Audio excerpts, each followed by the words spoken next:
Halo saudara, dari Arlington, Virginia, saya Helmi Yohanes dan tim VOA kembali hadir dengan serangkaian berita Amerika Serikat dalam segmen Sapa Dunia.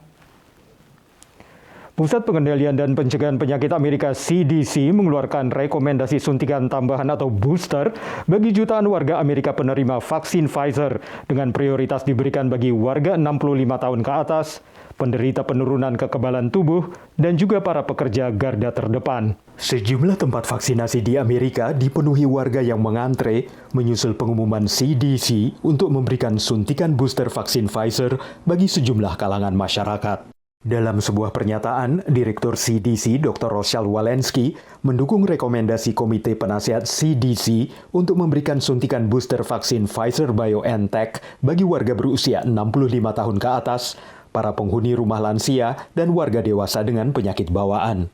Dr. Walensky juga memasukkan pekerja garda depan seperti guru, tenaga kesehatan, perawat rumah lansia, dan pekerja toko bahan makanan dalam rekomendasi yang perlu mendapat suntikan booster. Dosis tambahan atau suntikan ketiga ini dianjurkan diberikan sedikitnya 6 bulan setelah warga mendapatkan vaksin kedua Pfizer.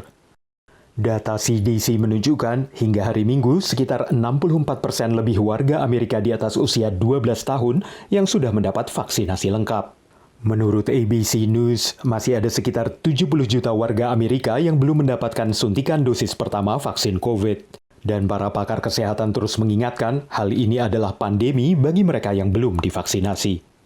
Sementara itu dalam KTT virtual COVID pekan lalu, Presiden Joe Biden mendesak para pemimpin dunia, industri, dan berbagai elemen masyarakat untuk secara bersama berperang mengakhiri COVID. Meski Presiden Biden berkomitmen untuk menyumbang lagi 500 juta vaksin Pfizer, tapi kalangan organisasi kemanusiaan menilai ada ketimpangan besar terhadap akses vaksin antara negara maju dan negara berkembang. Dalam KTT virtual membahas COVID-19 yang berbarengan dengan sidang ke-76 Majelis Umum PBB, Presiden AS Joe Biden mengajak dunia untuk berkomitmen kembali akhiri pandemi. Biden juga umumkan tambahan sumbangan 500 juta dosis vaksin Pfizer, menjadikan total dosis yang disumbangkan AS 1,1 miliar dosis vaksin. Every one shot we've administered to date in America, we have now committed to do 3 shots to the rest of the world. Namun negara kaya tidak bisa berharap untuk bisa menyelesaikan pandemi global hanya dengan sumbangan vaksin, menurut organisasi bantuan kemanusiaan. Donations are done at the discretion of the donor. There's very little accountability for delivery.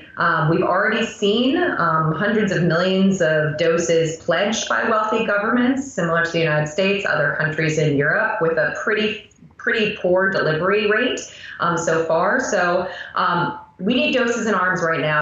Meski pemerintah AS optimis akan bisa memvaksinasi warganya dengan dosis tambahan dan berbagi dengan negara lain, rencana ini bergantung pada kapasitas pembuatan vaksin. Do the current manufacturers have the capacity to manufacture and then equitably distribute those doses? Or do we need technology transfer and waivers of intellectual property so that other manufacturers can get in the game? So I think it all comes down to what is the agreed upon goal? Salah satu strategi meningkatkan produksi vaksin adalah melalui penangguhan paten teknologi vaksin yang harus disetujui seluruh negara anggota Organisasi Perdagangan Dunia WTO. Saat ini, hanya 100 dari 164 negara anggota yang setuju atas penangguhan tersebut. Demikian laporan VOA. Beralih ke kekhawatiran akan penularan COVID pada hewan yang membuat industri farmasi mengembangkan vaksin COVID khusus untuk binatang di bawah pantauan Departemen Peternakan Amerika. Tapi vaksin ini datang terlambat bagi sejumlah satwa penghuni kebun binatang di Amerika yang tertular virus corona dari staf kebun binatang. 9 singa dan harimau yang menghuni kebun binatang nasional di Washington DC tertular COVID. Diduga 9 hewan ini tertular dari seorang staf kebun binatang yang asimptomatik alias tak menunjukkan gejala COVID. It came on a little bit insidious. We had, I believe last Thursday, we had a single animal who was just a little inappetent, which that in itself is worth following, but it's not something that requires us to jump right on it.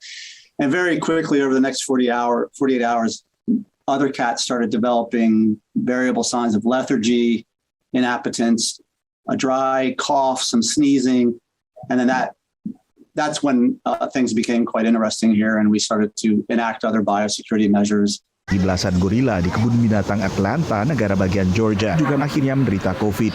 In terms of how they contracted the infection, we suspect that it was one of the care team members that came to work, and that day that she worked, she was asymptomatic. According to our guidelines for our animal care staff, if they have the slightest symptoms of a cold, they are to stay home. And as if so happens, the animal care team member, the following day, she developed signs that she suspected might be consistent with COVID and was tested and was positive. Baik di Washington DC maupun di Atlanta, ahli kesehatan hewan mengatakan tak ada bukti virus bisa menular dari satwa ke manusia. Demikian juga menurut pantauan Pusat Pengendalian Penyakit AS atau CDC. Besarnya jarak antara pengunjung dan satwa biasanya juga sudah menghalangi kemungkinan penularan. Demikian laporan tim VOA. Kini kita tengok Adam de Boer, seniman lukis keturunan Indonesia yang bermukim di Los Angeles, California. Adam menceritakan pencarian identitasnya ke Bali dan Yogyakarta, di mana ia tidak hanya belajar sejarah keluarganya, tapi juga menemukan ikatan batin dengan Indonesia yang ia tuangkan lewat berbagai karya seninya. Berbagai ide dituangkan Adam de Boer, seniman lukis yang kini bermukim di Los Angeles, California, menggunakan teknik batik yang membuat karyanya unik. Batik is just one of the things. I mean, I learned how to ukir kulit, memahat kayu. Batik bukan hanya sekedar teknik seni yang ia pelajari, tapi juga jalan baginya untuk mengenal sejarah keluarganya yang berasal dari Indonesia. My father was born in Central Java. His father worked in sugarcane production, and after independence, they moved to the Netherlands and then to the Caribbean and then eventually here. Adam yang lahir dan besar di Amerika sebelumnya tidak begitu mengenal Indonesia. Kind of by accident, I went surfing. I was invited on a surf trip to Bali in 2010, and it just changed everything for me. I applied with a project to study batik. I was affiliated with ISI Jogja. So I was like in this art world. And what I think I learned and what helped me understand the archipelago so much more is that here I was talking about being mixed and how am I going to successfully learn these skills enough. I'll never know them well enough to do them justice. Karya Adam dipamerkan di sejumlah galeri seni di Indonesia, Eropa, dan Amerika Serikat. Adam is a very special and unique artist, both in his deep knowledge and appreciation of Western art history and oil painting, but also in his hands-on experience with forms and techniques that are specific to Indonesia. Meski tinggal puluhan ribu kilometer dari Indonesia dan harus mempelajari sendiri riwayat budaya, Adam bangga dengan darah Indonesianya. Dari Los Angeles, California, Rere Wahyudi dan Virginia Gunawan, VOA.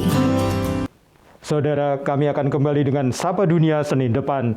Terima kasih atas perhatian Anda. Dari Arlington, Virginia, saya Helmi Yohanes dan tim VOA.